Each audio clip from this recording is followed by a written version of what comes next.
So we're here with Pete Holliday, and basically we thought we should take some time to talk about what he wants out of a race board, and also he's done quite a few mods on this board and what he's done on this race board. So basically, do you want to start at the nose or the tail? Where do you want to start, or the middle? Well, we'll start with what I've based it on ultimately. So it's very hard to have one board that does everything. It just doesn't work. So this I focus predominantly at flat water paddling. However, some of our flat water races like today, you have to be able to turn it, and that was the downfall of this board. So this originally started out as Ryan James' board back in 2013, I think. He's first paddled this. It's won this race before, and it was a starboard sprint. So what's the standard length width? Talking this. This is a 14 foot, and it's advertised as a 24-inch wide, but it's actually about 23 and a bit.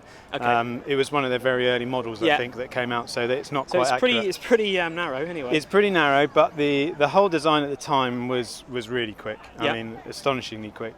And having paddled internationally and spoken to a lot of other guys, they always talked about this board being one of the quickest flat water boards. So it was a good board to base things on, but it wasn't perfect. And for me, I wanted to make some changes and had an opportunity to do so. So the board came up for sale locally, so I snapped it up, and I'll kind of run through, I guess, some of the things that I've done to the board. So for me, I'm fairly light in terms of rider. I vary between 70 and 75 kilos. And this board had over 260, 270 litres of volume. And the board I've been paddling before was probably around 230, 240. So okay, so almost 100 litres more than. Yeah, I don't need all that volume. I'm a slightly smaller guy.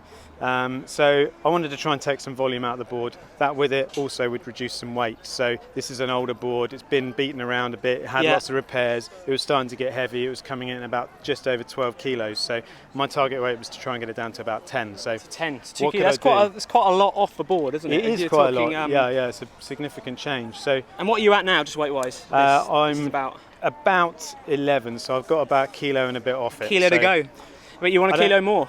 I don't know if I'm going to go that far actually. So first thing I did was take the paint off, and believe it or not, all I did was actually strip the top part of the board so that the underneath is fully sealed. There's no issue of water ingress. So there's more paint off the top section than off the bottom section. So you get this and back to kind of a brushed carbon finish. And believe it or not, that took half a kilo off the board.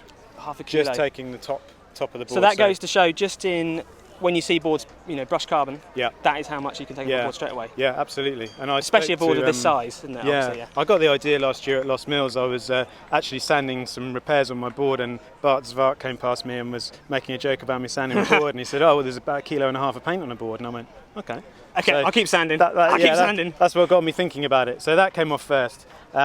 Then the nose on this board is very, very good. It's a very good shape. There is a lot of volume in it, which actually means through the chop, the nose doesn't dig. So I didn't want to change too much about that. The nose has always worked really well, but that's where most of the volume is in the board. Right, yeah. So I thought, let's take a bit of the volume out by cutting out some of the deck and recessing it. Yeah.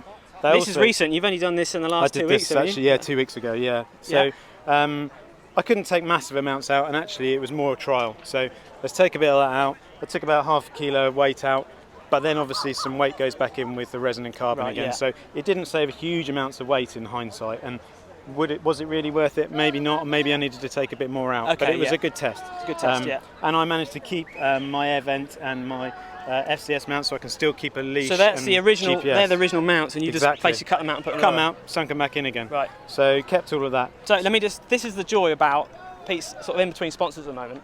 If you were a sponsored, rider with a contract, there's no way you could do all this sort of stuff. You wouldn't be able to, no. Okay, and that's why this conversation right now, we can have this very much around this board, because it wouldn't happen with any other sort of. It's really good fun. It's fun to experiment, and you get to learn a lot about boards. I'm starting to really understand what does and what doesn't work. Yeah. And it may, I may end up getting my own board shaped as a result. We'll see how that works. But I'm really starting to understand it a bit more. And you can see here the sides of the board have been slightly hollowed out. Yep. Just so you can get your feet. And believe it or not, that's about an inch or more further out than where you would stand before. So you're getting a little bit more stability.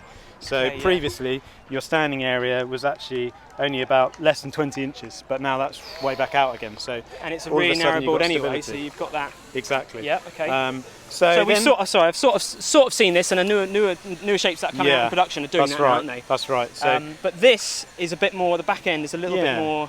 So all the work at the back end was ultimately to try and help the board turn. So when I first got the board, it absolutely flies in a straight line. It was amazing. But as I said earlier, a lot of our races, even the flat water ones, have buoy turns.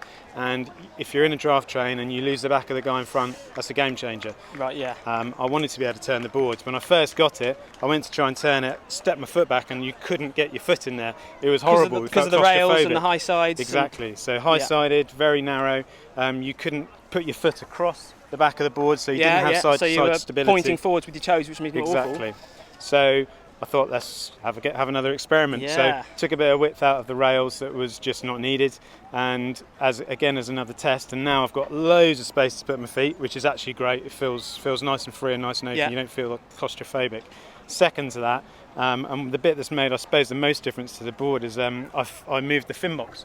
So previously the fin box was quite a bit further back, which was great for tracking and straight line speed. Wow, you moved it a long way actually. Absolutely, yeah. And so I think, sorry, just show these guys, whereabouts before was it? So the fin box actually went right to the back here, so your fin was sat here. So I've moved it 1.5 feet, I'd say. Yeah, wow. And I would move it further if I do it again. Really? Yeah. How much too? What, like, sort of I'd probably section? bring the front of the fin box maybe up to about here in hindsight. So that's, in general, that's quite far forward for any board that you see. I mean, I'd seen this in some downwind boards, and I have a downwind board at home. Helping the turning and helping And I've looked at boards that, say, Travis Grant's been involved in designing, and their fin boxes are quite far forward.